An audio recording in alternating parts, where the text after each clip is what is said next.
Dulu kita sering dibilang abang adik sama Malaysia. Tapi kalau urusan dapur, kita sering diejek. Mereka punya Petronas, kita punya utang. Mereka punya infrastruktur kelas dunia, kita dianggap cuma pengirim buruh migran.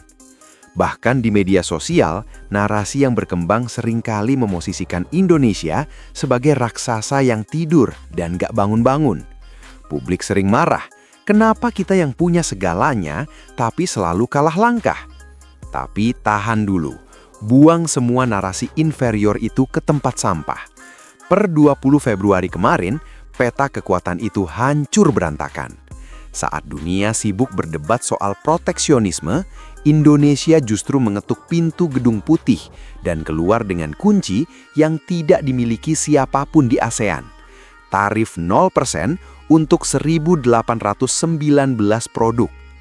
Hari ini kita tidak bicara soal sentimen nasionalisme buta. Kita akan bicara angka, logika audit, dan strategi cekik ekonomi yang halus namun mematikan. Kita akan bongkar kenapa 650 triliun rupiah ini bukan cuma seremoni, tapi adalah lonceng kematian bagi dominasi manufaktur negara tetangga. Kita harus jujur melihat ke belakang untuk memahami betapa besarnya pergeseran ini. Selama puluhan tahun, Indonesia terjebak dalam apa yang disebut para ekonom sebagai kutukan komoditas. Kita sangat bangga mengeruk isi bumi, menebang pohon, dan memeras getah karet hanya untuk dikirim mentah-mentah ke luar negeri. Di sisi lain, Amerika Serikat sebagai pasar konsumen terbesar di dunia memperlakukan kita dengan skema tarif yang penuh ketidakpastian.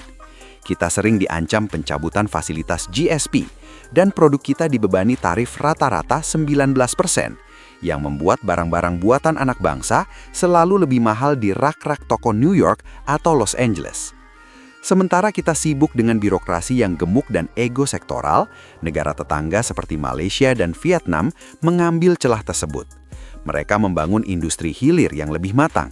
Mereka mempercantik regulasi investasi, dan mereka berhasil mencitrakan diri sebagai basis produksi yang lebih stabil. Hal inilah yang membuat masyarakat kita sering merasa rendah diri di hadapan jiran. Namun, momentum politik global berubah ketika Indonesia mulai menegaskan kedaulatannya melalui hilirisasi nikel dan mineral kritis. Amerika menyadari bahwa mereka tidak bisa lagi mengabaikan Indonesia jika mereka ingin memenangkan kompetisi teknologi masa depan melawan Tiongkok. Inilah akar mengapa kesepakatan besar ini bisa terjadi sekarang.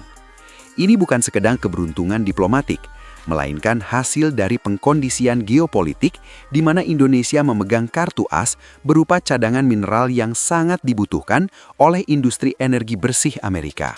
Momentum ini meledak sekarang karena adanya pertemuan kepentingan antara visi besar Presiden Prabowo Subianto dengan kebutuhan mendesak Amerika Serikat untuk melakukan diversifikasi rantai pasok atau yang sering disebut sebagai friendshoring. Amerika ingin memindahkan ketergantungannya dari Tiongkok ke negara-negara yang lebih bersahabat. Dan Indonesia dengan populasi 280 juta jiwa dan stabilitas politik yang terjaga adalah kandidat paling logis. Kesepakatan tarif 0% untuk 1.819 pos tarif Amerika adalah senjata nuklir ekonomi dalam konteks persaingan ASEAN. Jika selama ini publik hanya melihat angka surplus perdagangan kita yang mencapai ratusan triliun rupiah sebagai angka abstrak, sekarang angka itu akan berubah menjadi kenyataan fisik berupa perluasan pabrik dan penyerapan tenaga kerja. Logika audit yang harus kita pakai di sini adalah beban biaya. Dalam perdagangan internasional, margin keuntungan seringkali hanya berada di angka 1 digit. Jika Indonesia mendapatkan relaksasi tarif hingga 19%, itu berarti Indonesia memiliki ruang napas yang sangat luas untuk menekan harga atau meningkatkan kualitas tanpa takut kehilangan daya saing harga. Ini adalah kemenangan telak dalam perang harga di pasar global. Mari kita bedah data yang selama ini tersembunyi dari narasi media arus utama. Banyak yang skeptis dan menganggap bahwa tarif 0% ini hanyalah imbal balik karena Indonesia juga membebaskan tarif bagi barang Amerika. Namun jika kita melihat neraca perdagangan secara mendalam, produk Amerika yang masuk ke pasar kita cenderung merupakan barang modal teknologi tinggi atau produk pertanian spesifik yang memang kita butuhkan untuk bahan baku industri, seperti kapas atau kedelai. Sebaliknya, 1.819 produk Indonesia yang mendapatkan tarif 0% ke Amerika adalah produk jadi yang padat karya. Artinya, setiap kenaikan 1% saja dalam volume ekspor kita ke Amerika akan berdampak langsung pada kesejahteraan jutaan pekerja di sektor tekstil, alas kaki, dan furnitur. Disinilah letak keunggulan mutlaknya.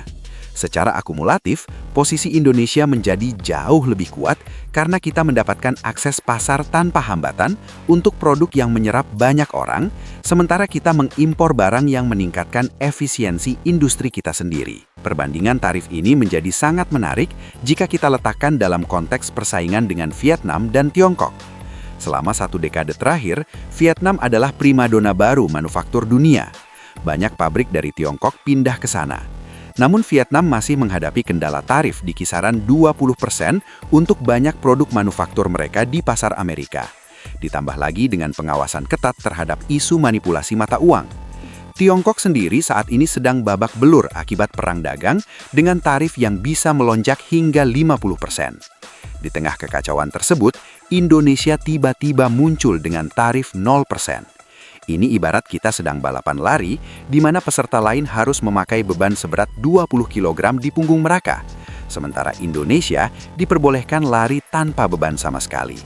Logika sederhananya, investor global tidak akan berpikir 2 kali. Mereka akan memindahkan basis produksinya ke Indonesia karena secara matematis, biaya masuk ke pasar Amerika dari Indonesia adalah yang termurah di seluruh kawasan Asia. Masuk ke arena persaingan sawit, situasinya menjadi semakin pedas bagi Malaysia. Sebagai sesama produsen utama minyak sawit dunia, Indonesia dan Malaysia selalu bersaing ketat. Namun, data menunjukkan bahwa Indonesia sudah menguasai sekitar 85% pangsa pasar sawit di Amerika, meninggalkan Malaysia yang hanya di kisaran 10%. Dengan adanya penghapusan tarif, Indonesia secara efektif sedang melakukan manuver cekik terhadap sisa pasar Malaysia di Amerika.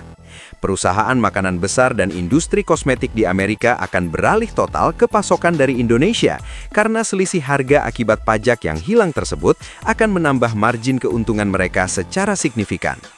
Malaysia mungkin punya teknologi pengolahan yang lebih canggih, tapi dalam dunia komoditas, harga tetaplah raja. Dan saat ini, Indonesia memegang mahkota harga tersebut.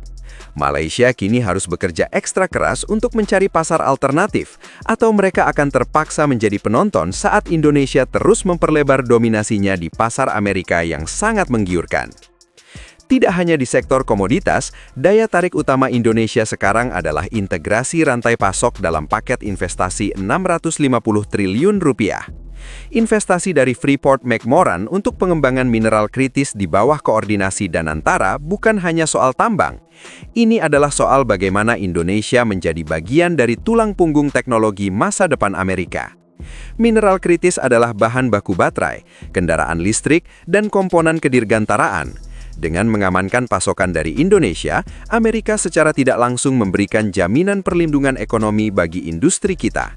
Kerjasama ini bersifat strategis dan jangka panjang, bukan sekedar kontrak jual-beli tahunan. Investasi di sektor energi antara Pertamina dan mitra Amerika juga menunjukkan bahwa Indonesia sedang melakukan upgrade teknologi secara besar-besaran. Kita tidak lagi hanya menjual minyak atau gas mentah. Kita sedang membangun kapasitas untuk mengolah energi secara lebih efisien dan ramah lingkungan. Sektor manufaktur padat karya seperti tekstil dan alas kaki akan menjadi penerima manfaat paling instan. Dengan mekanisme tarif rate quota yang memberikan tarif 0%, sekitar 4 juta pekerja langsung dan 20 juta masyarakat yang bergantung pada sektor ini akan merasakan dampak stabilitas ekonomi. Pabrik-pabrik di Jawa Tengah dan Jawa Barat yang sempat lesu akibat persaingan dengan barang impor ilegal, kini punya alasan kuat untuk melakukan ekspansi ekspor ke Amerika. Para investor tidak lagi melihat Indonesia hanya sebagai pasar konsumsi yang besar, tetapi sebagai basis produksi yang paling efisien untuk menjangkau pasar global. Jika tren relokasi pabrik ini terus berlanjut, kita akan melihat pergeseran peta industri di ASEAN. Jika dulu investor selalu melirik Vietnam atau Thailand, kini nama Indonesia akan selalu menjadi prioritas utama dalam setiap rapat direksi perusahaan multinasional yang ingin masuk ke pasar Amerika Serikat. Dampak dari semua ini terhadap ekonomi domestik sangatlah luas. Dengan surplus perdagangan yang diproyeksikan bisa menembus 800 triliun hingga 1.000 triliun rupiah per tahun, cadangan devisa kita akan semakin gemuk. Ini berarti nilai tukar rupiah akan memiliki fundamental yang sangat kuat untuk stabil terhadap dolar Amerika. Stabilitas mata uang adalah kunci untuk menekan inflasi dan memberikan kepastian bagi pelaku usaha di dalam negeri. Pasar modal kita, IHSG, juga akan mendapatkan suntikan kepercayaan dari investor asing yang melihat bahwa Indonesia sedang berada dalam jalur pertumbuhan yang sangat sehat. Emiten-emiten di sektor manufaktur, perkebunan, dan energi akan menjadi motor penggerak baru di bursa saham kita. Indonesia sedang bertransformasi dari negara yang hanya bergantung pada konsumsi domestik menjadi negara yang berorientasi ekspor dengan nilai tambah tinggi. Namun, kita tidak boleh jemawa. Kemenangan tarif 0% ini adalah sebuah tanggung jawab besar. Dunia sekarang sedang mengawasi kita. Isu-isu seperti keberlanjutan lingkungan dalam industri sawit, standar kerja di pabrik tekstil, serta transparansi birokrasi akan menjadi sorotan tajam bagi para pemangku kepentingan di Amerika.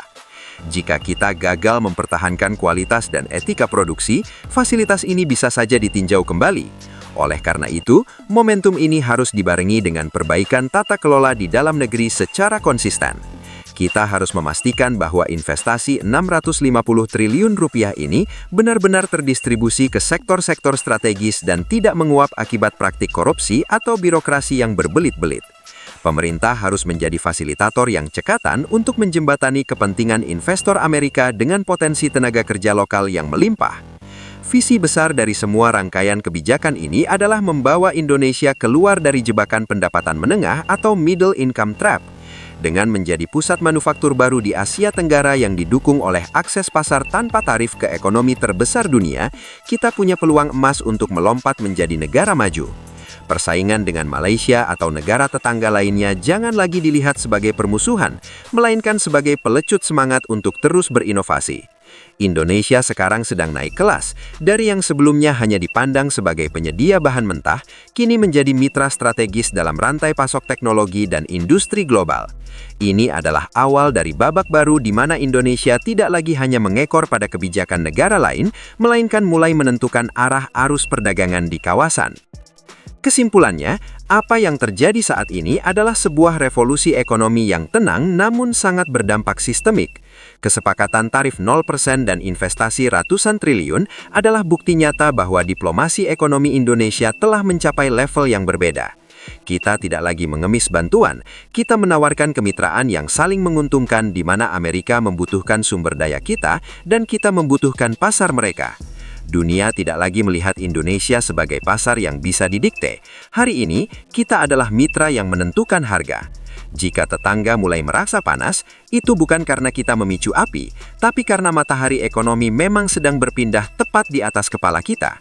Prediksi pertumbuhan ekonomi kita di masa depan bukan lagi sekedar harapan kosong di atas kertas, melainkan hasil dari perhitungan matematis yang logis atas akses pasar yang terbuka lebar.